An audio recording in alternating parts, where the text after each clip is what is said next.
ಆತ್ಮೀಯ ಬಂಧುಗಳೇ, ನಮ್ಮ ಮಳವಳ್ಳಿ ತಾಲೂಕಿನ ಜನಪದ ಪರಿಷತ್ತಿನ ಅಧ್ಯಕ್ಷರಾದಂತಹ ಅಸಪ್ನವರು ಮಾತನಾಡಿದ್ದಾರೆ, ಉದ್ಘಾಟನೆ ಮಾಡಿದ್ದಾರೆ. ಅವರಿಗೆ ತಮ್ಮೆಲ್ಲರ ಪರವಾಗಿ ಧನ್ಯವಾದಗಳನ್ನು ಅರ್ಪಿಸ್ತಾ, ಇವತ್ತು ಯುಗಾದಿ ಹಬ್ಬ ಮತ್ತು ಜನಪದ ಸಂಭ್ರಮ ಎರಡು ರೀತಿಯಲ್ಲಿ ನಾವು ಈ ಒಂದು ಕಾರ್ಯಕ್ರಮವನ್ನ ಹಮ್ಮಿಕೊಂಡಿದ್ದೇವೆ. ಯುಗಾದಿ ಹಬ್ಬ ಹೊಸ ವರ್ಷ, ನಮ್ಮ ಹಿಂದೂಗಳ ಸಂಪ್ರದಾಯದಂತೆ ಹೊಸ ವರ್ಷ ಇವತ್ತು. ಮತ್ತು ಯುಗಾದಿ ಹಬ್ಬದಲ್ಲಿ ನಾವು ಬೇವು ಬೆಲ್ಲ ಎರಡನ್ನೂ ಕೂಡ ಸ್ವೀಕಾರ ಮಾಡತಕ್ಕಂಥದ್ದು. ಅದರ ಅರ್ಥ ಏನಪ್ಪಾ ಅಂತ ಹೇಳಿದ್ರೆ, ಜೀವನದಲ್ಲಿ ಕಹಿಯನ್ನೆಲ್ಲ ಮರೆತು ಸಿಹಿಯ ದಿನಗಳು, ಮುಂದಿನ ದಿನಗಳು ಒಳ್ಳೆಯದಾಗಿ, ಸಂತೋಷವಾಗಿ, ಆಶಾದಾಯಕವಾಗಿರಲಿ ಅಂತಕ್ಕಂಥ ಅರ್ಥದಲ್ಲಿ ನಾವು ಬೇವು ಮತ್ತು ಬೆಲ್ಲವನ್ನ ಸ್ವೀಕಾರ ಮಾಡ್ತೇವೆ. ಮತ್ತು ನಮ್ಮ ಜೀವನದಲ್ಲಿ ಅನೇಕ ಕಹಿ ಘಟನೆಗಳು ನಡೆದಿರತಕ್ಕಂಥದ್ದು ಎಲ್ಲವನ್ನು ಕೂಡ ಮರೆತು ಮುಂದಿನ ದಿನಗಳಲ್ಲಿ ನಾವು ಸಂತೋಷಕರವಾದಂತಹ, ಆಶಾದಾಯಕವಾದಂತಹ ದಿನಗಳು ಬರಲಿ ಅಂತ ಒಂದು ಒಳ್ಳೆಯ ಧ್ಯೇಯವನ್ನು ಇಟ್ಟುಕೊಂಡು ನಡೀತಕ್ಕಂಥದ್ದೇ ಯುಗಾದಿ ಹಬ್ಬದ ವಿಶೇಷ. ಮತ್ತು ನಮ್ಮ ಮಳವಳ್ಳಿ ತಾಲೂಕು ಜನಪದ ಕಲೆಯ ತವರು. ಇಲ್ಲಿ ಹಲವಾರು ಪ್ರಸಿದ್ಧವಾದಂತಹ ಗಾಯಕರು ನಮ್ಮಲ್ಲಿ ಹುಟ್ಟಿದ್ದಾರೆ ಈ ನೆಲದಲ್ಲಿ. ಉದಾಹರಣೆ ನಮ್ಮ ಮಳವಳ್ಳಿ ಮಹಾದೇವ ಸ್ವಾಮಿ ಮತ್ತು ಸಿದ್ಧಾರ್ಥನಗರದ ಕೀರ್ತಿನಗರದ ಯುವರಾಜ್ ಅವರು ಮತ್ತು ನಾಗೇಂದ್ರ ಅವರು, ಮಲ್ಲಿಗಡ್ಡಿ ನಾಗೇಂದ್ರ ಅವರು, ಇನ್ನು ಹಲವಾರು ಜನ ಎಲ್ಲಾ ಸಮುದಾಯಗಳ ಕಲಾವಿದರು, ಜನಪದ ಕಲಾವಿದರು ಈ ತಾಲೂಕಿನಲ್ಲಿ ಹುಟ್ಟಿದ್ದಾರೆ. ಅವ್ರನ್ನೆಲ್ಲರನ್ನೂ ಕೂಡ ನಾವು ಇಂತಹ ಸಂದರ್ಭಗಳಲ್ಲಿ ನಾವು ಜ್ಞಾಪಿಸಬೇಕಾಗ್ತದೆ ಮತ್ತು ಅವರಿಗೆ ಪ್ರೋತ್ಸಾಹವನ್ನು ನೀಡುವಂತಹ ದೃಷ್ಟಿಯಿಂದ ಈ ಒಂದು ಕಾರ್ಯಕ್ರಮವನ್ನು ನಾವು ಇವತ್ತು ಹಮ್ಮಿಕೊಂಡಿದ್ದೇವೆ.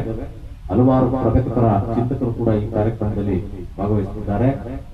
ಅದರಿಂದ ಈ ಕಾರ್ಯಕ್ರಮ ಇವತ್ತು ಹಮ್ಮಿಕೊಂಡು ನಮ್ಮ ವಿಸ್ಮಯ ಕಲಾ ಬಳಗದ ಮುಖ್ಯಸ್ಥರಾದಂತಹ ಮಹಾದೇವ ಸ್ವಾಮಿ ಅವರು ನಮಗೆ ಪ್ರೋತ್ಸಾಹ ಕೊಟ್ಟು ಈ ಒಂದು ಕಾರ್ಯಕ್ರಮವನ್ನು ಇಲ್ಲಿ ನಮ್ಮ ಒಂದು ಆವರಣದಲ್ಲಿ, ವಿಸ್ಮಯ ಕಲಾ ಬಳಗದ ಆವರಣದಲ್ಲಿ ಇವತ್ತು ಕಾರ್ಯಕ್ರಮ ಮಾಡ್ತಾ ಇದ್ದೇವೆ. ಮತ್ತು ಈ ಕಾರ್ಯಕ್ರಮದಲ್ಲಿ ಮುಖ್ಯ ಅತಿಥಿಗಳಾಗಿ ಆಗಮಿಸಿರ್ತಕ್ಕಂಥ ನಮ್ಮ ಕನ್ನಡ ಸಾಹಿತ್ಯ ಪರಿಷತ್ನ ಅಧ್ಯಕ್ಷರು ಚೇತನ್ ಕುಮಾರ್ ಅವರು ಬಹಳ ಪ್ರಗತಿಪರ ಚಿಂತಕರು. ಹಲವಾರು ಪ್ರತಿಯೊಂದು ಸಂದರ್ಭದಲ್ಲೂ ಕೂಡ ಎಲ್ಲಾ ಕಾರ್ಯಕ್ರಮಗಳು, ಕನ್ನಡದ ಬೆಳವಣಿಗೆ, ದಲಿತ ಸಮುದಾಯಗಳ ಬೆಳವಣಿಗೆ ಮತ್ತಿತರ ಎಲ್ಲಾ ಚಟುವಟಿಕೆಗಳು ಕೂಡ ಇವತ್ತು ತಾಲೂಕಿನಲ್ಲಿ ಒಂದು ಪ್ರತಿಭಾವಂತ ನಾಯಕರಾಗಿ ಹೊರಡ್ತಾ ಇರ್ತಕ್ಕಂಥವ್ರು. ಅವರು ಈ ಸಮಾರಂಭದಲ್ಲಿ ನಮಗೆ ಬಂದಿರತಕ್ಕಂಥದ್ದು ವಿಶೇಷ. ಅವರು ಈ ಕಾರ್ಯಕ್ರಮ ಕುರಿತು 4 ಮಾತನಾಡಬೇಕು ಅಂತೇಳಿ ನಾನು ಪ್ರಾರ್ಥನೆ ಮಾಡ್ಕೊಳ್ತೇನೆ. ಜೈವಿ ಗ್ರಾಮೀಣಾಭಿವೃದ್ಧಿ ಸಂಸ್ಥೆ ಪೂರಿಗಾಲಿ ಕನ್ನಡ ಮತ್ತು ಸಂಸ್ಕೃತಿ ಇಲಾಖೆ ಸಹಯೋಗದಲ್ಲಿ ಇವತ್ತು 2025-26ನೇ ಸಾಲಿನ ಯುಗಾದಿ ಸಂಭ್ರಮ ಮತ್ತು ಜಾನಪದ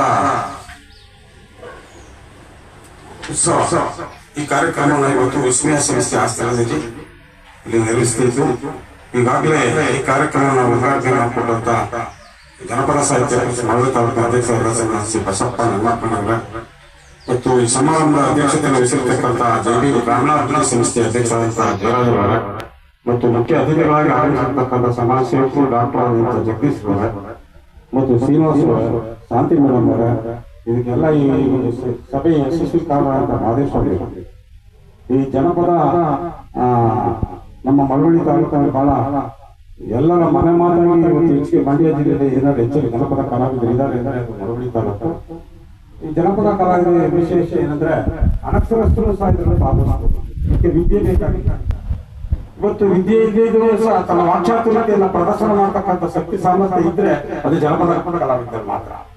ಉದಾಹರಣೆ ಇವತ್ತು ಗ್ರಾಮಾಂತರ ಪ್ರದೇಶದಲ್ಲಿ ನಾಟಕಗಳು ನಡೀತವೆ. ಅಲ್ಲಿ ವಿದ್ಯಾವಂತರೇ ಅಲ್ಲ, ದುರ್ಯೋಧನ, ಧರ್ಮರಾಯ ಹೀಗೆ ಅನೇಕ ರೀತಿಯ ಪಾತ್ರಗಳನ್ನು ಮಾಡುವುದರ ಮೂಲಕ ತಮ್ಮ ಅಭಿನಯವನ್ನು ವ್ಯಕ್ತಪಡಿಸತಕ್ಕಂಥ ಅವಕಾಶ ಏನಾದ್ರು ಇದ್ರೆ ಈ ಜನಪದ ಕಲಾವಿದರು ಮಾತ್ರ.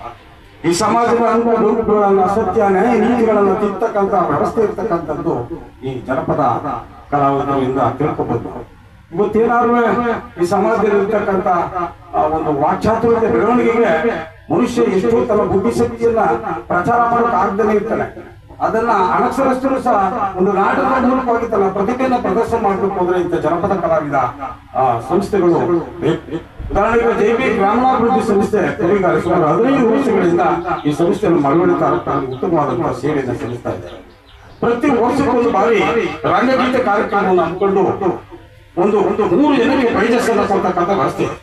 ಯಾರು ರಂಗಗೀತೆಯಲ್ಲಿ ಉತ್ತಮವಾದಂತಹ ಪ್ರದರ್ಶನ ಮಾಡ್ತಕ್ಕಂಥವ್ರಿಗೆ ಒಂದು 10,000 ಬಹುಮಾನ, 5,000, 3,000 ಈ ರೀತಿ ಬಹುಮಾನಗಳನ್ನು ಕೊಡುವ ಮೂಲಕ ಇವತ್ತು ರಂಗಗೀತೆ ಪ್ರದರ್ಶನವನ್ನ ನಮ್ಮ ಮಳವಳ್ಳಿ ತಾಲೂಕಿನಲ್ಲಿ ಇವತ್ತು ರಾಜ್ಯ ಮಟ್ಟದ ಕನ್ನಡ ಸಂಸ್ಕೃತಿಗೆ ಅದಕ್ಕೆ ಗೊತ್ತಿರ್ತಕ್ಕಂಥ ಇಲಾಖೆ ಈ ಜೈಬಿ ಗ್ರಾಮೀಣಾಭಿವೃದ್ಧಿ ಸಂಸ್ಥೆ ಸುಮಾರು 15 ವರ್ಷದಿಂದ ಕನ್ನಡ ಸಂಸ್ಕೃತಿ ಇಲಾಖೆಯಲ್ಲಿ ಗುರುತಿಸಿದ್ದಾರೆ ಇದ್ದಾರೆ.